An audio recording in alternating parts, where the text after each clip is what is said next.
ఎమ్మెల్యేలకు అనుగుణంగా పనిచేయాలా లేదా అనేటటువంటిది ఆయన డెసిషన్ తీసుకునేవాళ్ళు. ఇప్పుడు లోకల్గా ఉన్న పోలీసుల్ని ఎమ్మెల్యేలే నియమించుకుంటున్నప్పుడు ఇంకా వాళ్ళు న్యాయం ఎందుకు చేస్తారు?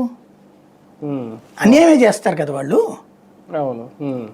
నేను ఎప్పుడో తేజాలో రిపోర్టర్గా చేసే రోజుల్లో బాగా గుర్తు నాకు. చింతలపూడి ఆ ఏరియా ఉంది కదా, అక్కడ నేను ఈ పోలవరం ముంపు ప్రాంతాలది స్టోరీ చేసుకుని వస్తున్నప్పుడు పోలీస్ స్టేషన్ దగ్గర దాదాపు 500-600 మంది ఉన్నారనమాట. బస్సులో వస్తున్నాను నేను, బస్సు కూడా అక్కడ ఆపేశారు. ఆగి వాళ్ళతో మాట్లాడిస్తే ఇప్పటికీ అక్కడ 15 మంది అమ్మాయిలు ఉన్నారనమాట. వీళ్ళందరి మీద అత్యాచారాలు చేస్తే అత్యాచారం కేసు పెట్టకుండా సింపుల్ కేసులు పెట్టి పంపించేస్తున్నారని గొడవ.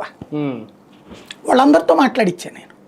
అప్పుడు ఇదండి సంగతి కేసం ఏంటంటే పోలీస్ స్టేషన్కి అప్పుడు ఆయన ఎవరు కోటగిరి విద్యాసాగర్ రావు గారు చేతిలో ఉండేది అప్పుడు ఆ ఏరియా.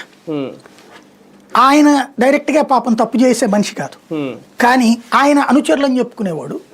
ఏం కేసు పెట్టాలో వీళ్ళు డిసైడ్ చేస్తారు, మధ్యలో సెటిల్మెంట్ వీళ్ళు చేసేసుకుంటారు.